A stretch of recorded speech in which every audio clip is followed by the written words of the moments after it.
Hello, and welcome to the latest edition of Grandma Has ADHD. Today, we are talking to somebody who is both a grandma, somebody who has ADHD, and is an ADHD professional. So, I guess that's actually more than both. Welcome to the podcast, Wilma Fellman. She has a master's in education and has been a licensed professional counselor with more than 35 years of experience. She specializes in attention deficit and attention deficit hyperactivity disorder. As we were talking about her bio before we started this show, she's written a lot of books. So, typical ADHD fashion, overachiever. But one of the reasons that she got involved and we were connected is that she wrote a book about career development. And I guess was it in later life, or tell me a little bit about that. And then I am sure that I have missed a lot in your bio. So I am going to let you, I think no one is going to tell it better than you do. Thank you, Jami. I appreciate it. I wrote a book called Finding a Career That Works for You. And it's a career and life planning book. The idea is and will always be that we live our life in chapters, and there is the school chapter, and then there's the after school chapter, and then there's the after work chapter, which is relevant to this particular podcast. I think so many people plan for the school chapter and they plan, hopefully, for the career chapter. I spent 35 years helping people plan for the career chapter.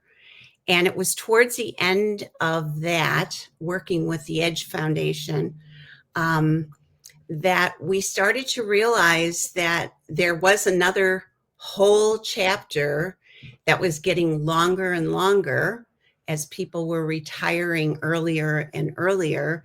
And people don't want to retire and rock on their porch anymore. They want something meaningful to do. And so there's a whole other chapter to take a look at in terms of planning. And I think Right. typical of ADHD people, they don't really plan often. They get to the point that they need to be and panic that they were tired on a Friday and Monday morning they have a full-blown anxiety attack because they don't know what to do with their lives. So I think it's real important to take a look at that piece. I agree. And I think we talked about that you have personally come out of retirement 3 times. Yes, Is that right? yes. Case in point. Yes. So, okay. Well, there's a lot to unpack there. I always like to start with your own discovery of ADHD and how you found the work so people can get to know you and identify with your story. And then, want to dive more into the work that you do. So tell me about Wilma and how she discovered her ADHD. Well, like many adults with ADHD, I am old enough not to have discovered it early enough. I discovered it when my youngest son was going through some terrible challenges right at the first grade. And Okay. In my lectures and seminars and so forth, I always called him my poster child for ADHD because he really checked all the boxes. It was going through his workup, and this was way back in the early 80s. Wow. When women were not considered candidates for ADHD. It was little boys who ran around a lot and were hyperactive. And so when Jeff went through his evaluation, which was multifaceted, they took a look at his dad to see if there were signs of ADHD in him, and there weren't. And kind of as an afterthought, they took a look at my life, and it just checked all the boxes. It made my struggle as an inattentive female in school, daydreaming, looking out the window, definitely not reaching my potential until college. It made it all make sense. So I had a very passionate connection to working with this population. Wow. So you have known since the 1980s that you had ADHD. Yes. So you're Yes. really a woman pioneer in this industry, I which in guess this so. space. I Well, guess right, because they used to believe that it was little boys and that little boys would outgrow it. yes. And it was funny. I was at the International ADHD conference a couple of weeks ago, which is how you and I connected. And I was telling someone about the Grandma Has ADHD podcast, and they jokingly said, "Oh, you mean we're not going to outgrow it?" And I said, "Yeah, clearly, just because that was the big joke, was that, not a lot of us were not little boys, and none of us are outgrowing it." So I always love to hear a woman, which is why I did name the podcast Grandma, a woman's perspective of what ADHD looked like for her. Because, as I shared with you and we were talking about the podcast, who's going to be listening to this is going to be, women who are discovering that they have ADHD. Maybe they're now looking at their mothers. And some mothers are, oh, this makes so much sense, like my mom, who's really open to it. And then there are going to be some who are coming to the conversation. I don't know that I want to have this conversation. Why do I need to dig up this box? So I'm really trying to educate as many people as I can so that they have the tools that they need to improve. Because when you know better, you do better. Absolutely. Okay, so you saw it in your son. Do you have any other children or grandchildren with ADHD? I have another son who shows no signs of it, and he just turned 50. Wow. And so he was my firstborn. And Okay. um, I have to say that, going along with what you said about women in particular, I was very smug when I had him because he did everything right. He was easy. He didn't have any particular challenges. And I just assumed I was the best mother that walked the planet. And then I had Uh-huh. my second, and he was, again, the ADHD poster child. And I realized that it has very little to do with the parenting issue. I know some people think that it is the result of poor planning or poor parenting. Mm-hmm. And I always liked to tell the story about my second child, who was hospitalized when he was 6 weeks old here at our children's hospital in Detroit for a neurological baffling disorder where his eyes would roll downward, sort of the opposite of a seizure look, and rapidly rolling down. Hmm. And he was 6 weeks old. We were Wow. freaking out. He was at Children's Hospital for 10 days. They looked at every possible um, reason, including epilepsy. They had to flash a strobe light in his eyes and try and induce seizure, because infants don't, even if they're going to be epileptic, they don't go into seizure that young. So they had to cause it. And they swung him around by his ankles and flashed a strobe Oh, light in his eyes. And I was freaking oh, out. It was a nightmare. yes. At the Cannot end, imagine. they looked for optic tumors that might explain it. And at the end of the 10 days, they sent him home with the diagnosis of minimal brain dysfunction, which is what ADHD was called before it was called ADD. And Wow. um, and so I liked, when I was lecturing, I liked to tell people that I didn't have a chance yet to be a poor parent. Mm-hmm. Um, he was 6 weeks old, and Right. it dissolved. It went away. But for a while, they told us, we don't know if he's going to walk or talk or what we're dealing with here. But it was definitely something neurological. It was definitely something that he was born with. And how it developed, all things considered, was a fraction of what we thought was going to happen. You hear those stories where someone's told, you're really not going to amount to anything. You should plan your career as a janitor. And then you have all of these brilliant ADHD people who figure out what their passion is and pursue it. Yeah. Write. How many books have you written, Wilma? Well, I wrote 2 books. One is a poetry book on ADHD and what it feels like to live inside an ADHD body, and what it Oh, feels like to parent a child who also lives inside an ADHD body. The second book was Finding a Career That Works for You, and it was a workbook that is still being used by coaches and counselors who are working with clients on career development choices. What makes a good choice given all the challenges of ADHD? I And would. the third book was a chapter that I was invited to write in Kathleen Nadeau's book, Understanding Women with ADHD, where she asked me to write the chapter on career development with females with ADHD. I love that. She's been a guest on the podcast, and I she know. absolutely is a pioneer in the aging space, as she was with women and ADHD. We're going to take a break, but I do have a couple of things that I want to talk about when we come back that you touched on. But I also wondered if you happen to know or remember any of those poems or could recite them. Maybe what it feels like to have ADHD. So when we pause, it'll give you a chance to find it. And then I also want to ask you, how do you feel? And again, we're going to pause and come back, but I want you to be thinking of this question.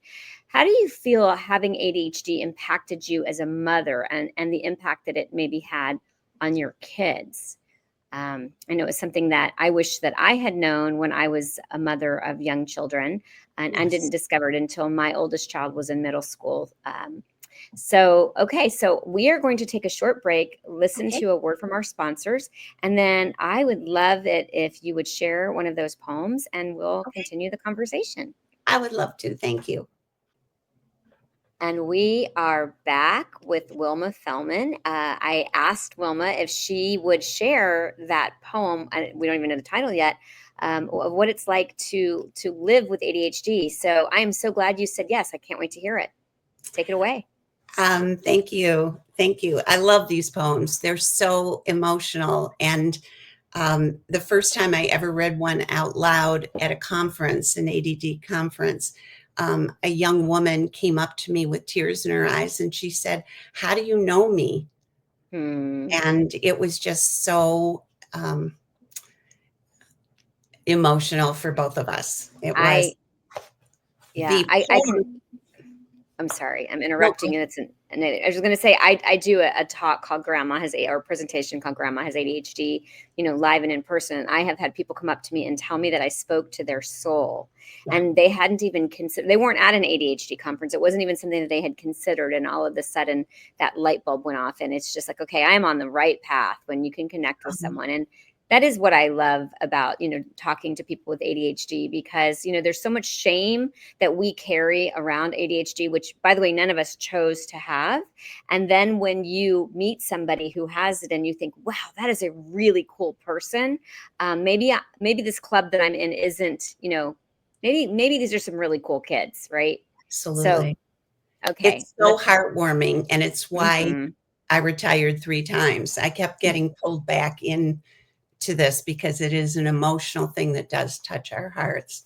absolutely. I wanted to point out that the little, fictitious character on my book, um, is a Squirtle, and I had the Squirtle before it was a cartoon character. But when I was in graduate school, we had to, as a little activity, tell what kind of an animal we felt we were most like.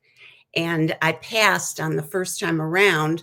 And then when they came back to me, I said, it's got to be a hybrid. I am part squirrel and part turtle. I've And never heard um, that.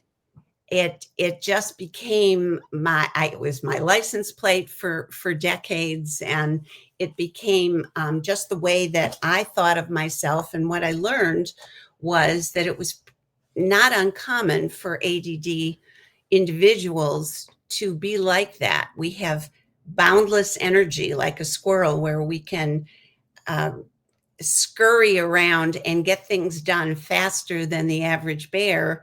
And then we are spent and we have to pull in and, like a turtle, regenerate our energies. And then we're ready to do it all over again. Do So, you, for a career, it's real important to know that about yourself, because you're not the kind of person that can plod along every day with the same amount of energy or focus. I I actually have never heard that. So I was today years old, and it's so funny because I always tell people I love going to events, and I'm usually the first one there, and then I'm usually the first one to leave, and I say I hit my wall and I have to go. And I've never heard that expression before. So I'm going to have to get the spelling from you on that, Squirtle. Very, very creative. And well, thank you. So, and then the other way that I have heard squirrel, it was actually in the keynote speech that Penn Holderness did at conference. He brought up a scene from Up with the dog. I don't know if you remember this, where the dog has a voice collar that converts what he's thinking to words. Mhm. And he's, hi, I'm blah, blah, blah. Nice to meet you, squirrel. You know, like, and so I Right. always thought of squirrel in that context as, oh, there's a squirrel. I'm in the middle of a conversation and I've just been distracted. So you just Right. gave me a whole new thought that I'll never think of squirrel the same way ever again. Okay. There So are your a book lot is, of us, a lot yeah. of us. So your Um, book is called The Other Me. Was the that other what I said? me, because the me that everybody sees is the squirrel. Hmm. They don't see the turtle. And Mm-hmm. so when I first came out as an individual with ADHD, even my father, uh, who was alive at that time, said, I didn't see it in you. I just Mm, didn't. Well, I spent a lot of energy hiding it. And I think that too is not uncommon for our population. That right. I what learned we about see, masking. yeah, Right. exactly, So exactly. what, okay, I don't want to distract you from the poem anymore because I The really want to hear poem, it. the poem is called For Rick. I wrote it for my non-ADHD child, Okay. because I felt that he got the brunt of a crazy household, and it was hard for him in that way. Um, Dear Rick, I can only imagine what it was like for you in the elastic days, when each unit of time brought sprinting surprise, creative and warm, or bewildered and frustrated. We spent our gifted existence together, you and I, making our way through a sticky web, often advancing happily, often stuck in confusion, reaching each other from a primal place. I'm grateful for your endless love and patience while I learned what the web was all about, for your good nature, your smile, your warm arms around my neck, you dear child. You thought I knew what I was doing, Mhm. that all parents were elastic, sometimes strong, sometimes weak, without warning. You coped with each stretch, though you paid a price. Thank you, my firstborn, for your trusting spirit that allowed me to learn the treasure of parenting. I love you. Wow. It's hard on any non ADD folks that are caught in the wildfire of what's Mhm. going on. And Mhm. so I was happy to write that for him. Wow. Wow. I definitely got chills. And, you know, it's Mm. interesting. So I didn't realize that I had ADHD, as I shared with you, until my oldest was diagnosed in middle school my middle child, speaking of genetics being what they are and not a result of parenting. So my oldest would fall asleep, go with the flow, wherever they wanted to fall asleep, they would just lay down and fall asleep and just went with me. My middle child had OCD, had to be, even as an infant. I remember us having to leave. We had gone on a trip to see my mother-in-law. I was living in Jacksonville, Florida at the time. She was in Miami. We drove the 5 hours to see her. My child could not sleep anywhere but her crib. And so we had to pack up at, 4 o'clock in the morning and come home so that we could get her onto her schedule, which was so hard for me. Again, at the time, I have no idea I have ADHD and she has OCD. And then just a couple of weeks ago, and I didn't see this one coming, my youngest child was diagnosed with ADHD. So my poor middle child, who, yes, I know, I saw the shock on your face. Wow. She is surrounded by it, and she needs order and neatness, and then you have just chaos. And she's like, I love you, Mom, but I don't want to move back in with you when I graduate. That doesn't seem good for my mental health. And I would say, as ADHD people go, I actually don't have a cluttered home. My mother's home was very cluttered, and it caused a lot of stress for me. And so I would say that my house is not really cluttered, but even for my daughter, it's too much chaos. Mhm. So I can't even imagine how it, and then now I'm evaluating my own childhood growing up with a mother with undiagnosed ADHD. And I don't know if you know that she's the original grandma. When I put it all together, that, we needed to keep looking backwards. When my child was diagnosed, I saw their diagnosis. I looked at my diagnosis, and then I spent 8 years there until I realized my mom had ADHD. Sure. So, Sure. And there's going to okay. be somebody there. If we look into it, there's a reason. So, Sure. Well, I knew, interestingly, my father also has ADHD, but he was, as you described, my half brother was put on Ritalin in the 80s, and that's why when my ex-husband would say, "Oh, you have ADHD," I would say, "No, I don't. I've been, I'm not him. I don't need Ritalin, and it wasn't diagnosed in school." So, I knew my dad had it, so I'm like, okay, well, there's the genetic link. But now I realize I had two parents with ADHD, and here I am hosting a podcast. Two parents, two kids. I mean, wow. oh, So, all it's right. I, So, I also want to applaud you because I believe too that the emphasis on ADHD in adults seems to stop at retirement. It seems to, we talk about how to do better in our job and how to get more comfortable and how to pick a job that's more suitable for who we are. But mhm, people who retire, and again, I did it 3 times, become very uncomfortable because they have no planning, and it's so simple. It's the same process that one would go through when they're graduating high school and trying to figure out what to do next, or when they're graduating college or post school and trying to figure out what to do next. It's a need to reassess all your strengths and then add in the challenges. I never believe in starting with, I'm an individual with a challenge. What can I do with that challenge? I believe that's backwards. So we start with everything that we're about, looking into our interests and our aptitudes and our personality and our values and what lights us up and what our focus pattern is. And putting all that together and then adding in the challenge, people can go on to have a retirement chapter. And sometimes it's, 25 years long. right. So it's not something to just, I'll just wing it and see what comes my way. Things don't come your way once you're out of the workforce.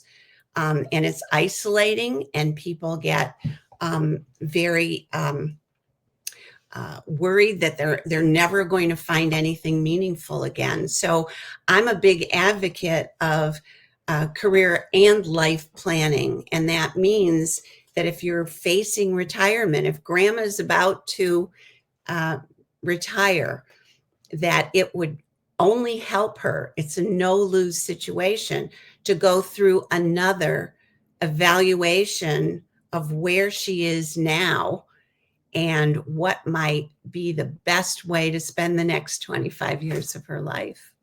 It's exciting. Right. So tell me what brought you out of retirement 3 times? How has that evolved? Well, the first time I used to teach high school English and speech and debate, and I did the school play. So I retired from that. And then I was a counselor for 35 years, additional years. And then I retired from that.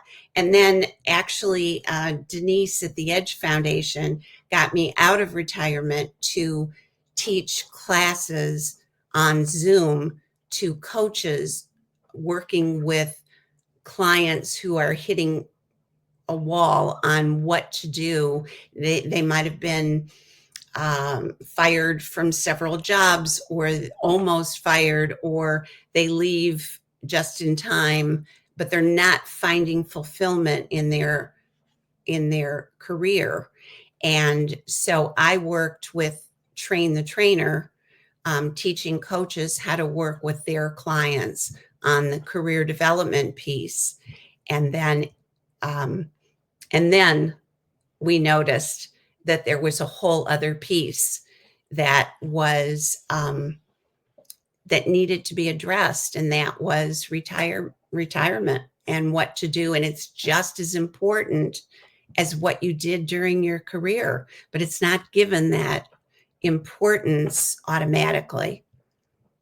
So what would you tell somebody who has maybe already retired and they're listening to this, Mhm. and bored and just realizing, this is not how I want to spend the rest of my. I don't want to be in that rocking chair. What Right. would your advice be? I would tell them to work with a career counselor or coach. I trained several during the course of working with the Edge Foundation, that took on kind of my philosophy that you start with everything that's right and you reassess interests, aptitudes, values, personality. Um, Typically, people do one thing. They'll take a look at, maybe they'll take an interest inventory and they think that's the end. But I could be interested in being a brain surgeon. I may not have the aptitude, or it doesn't fit my lifestyle, or it's not according to my personality. I've worked with dozens of attorneys who are good in one area of law, but not another area of law because of their personality. So it's important, and there's about 10 different categories that I outline in my book. And I also taught to coaches who went through my program in how to get a complete picture of what a person is all about. And it's the exact same process, whether it be high school, college, career, or retirement. I It's love that. gathering the same facts. So remind the audience again of the name of that book, and we will link it in the show notes. The name of the book. Finding a career that works for you. Perfect. And it just takes, it's a workbook, and it takes Okay. you through the process, one facet. We're multifaceted as humans. And so to just have I remember when I was in graduate school and we took an interest inventory, and it told me that I might want to look into being a clown or being a shepherd. Shepherd was the one that got me. Ah, But I do love a flock. I taught school, and I taught classes, and I lectured, and I did workshops. So a shepherd, but not literally a shepherd. And right. so it's important to work with someone if it's not happening for you, someone that can help you interpret all of the pieces that you gather about yourself. And it's not a long process, but it's so valuable, and it prevents, I think, a lot of depression, anxiety that happens in retirement, particularly with our population. That's great. That's great advice, and definitely sounds like a great book to check out for our audience. I want to, as we are wrapping up this show, I think that it would be perfect for you to talk about your cousin, who you mentioned very briefly to me when we did our discovery call, because you, I believe, shared with me that he is 92 years old and was diagnosed in his 70s. I actually have several people who are in Okay. their late 80s, early 90s, who have live in an ADD body. They may not have been diagnosed because it would be way before a Mm-hmm. diagnosis was, but they're clearly Mm-hmm. ADHD people and doing phenomenal kinds of things even in retirement. And uh, it's exciting because it has no age limit. And the only limit is that, I mean, I'm 78 and I never Wow. went through a process of um, to get a formal diagnosis, but my son did. Mm-hmm. And so they gave me the label by going through his process. So the older people are, the more likely they don't have a formal diagnosis, but they lived the life. They can look back and see maybe changing careers quite often or changing job situations quite often. Um, but they have an energy that you can't beat. It's wonderful when it's harnessed, and it Mm-hmm. just needs to be harnessed. And when it's understood, it can be really a blessing Mm, and not just a challenge or a curse. I truly right. believe that. Right, right, absolutely. And I love when you, for the people who are listening to this and are not watching on YouTube, when you told me you were 78, I don't know if you saw my eyes go up, because, you I'm know, and proud.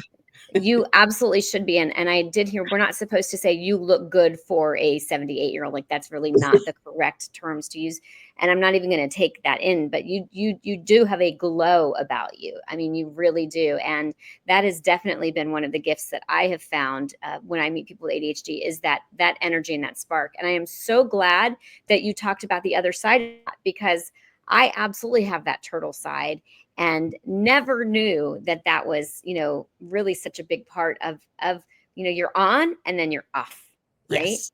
Yes. So any Spent. parting, yes, yes, like I said, my wall. Any parting words for anybody who might be listening to this podcast, to really, make the rest of their life the best of their life, because as you shared, we have a lot, especially we with ADHD, we have a lot to offer, and retirement does not need to slow us down.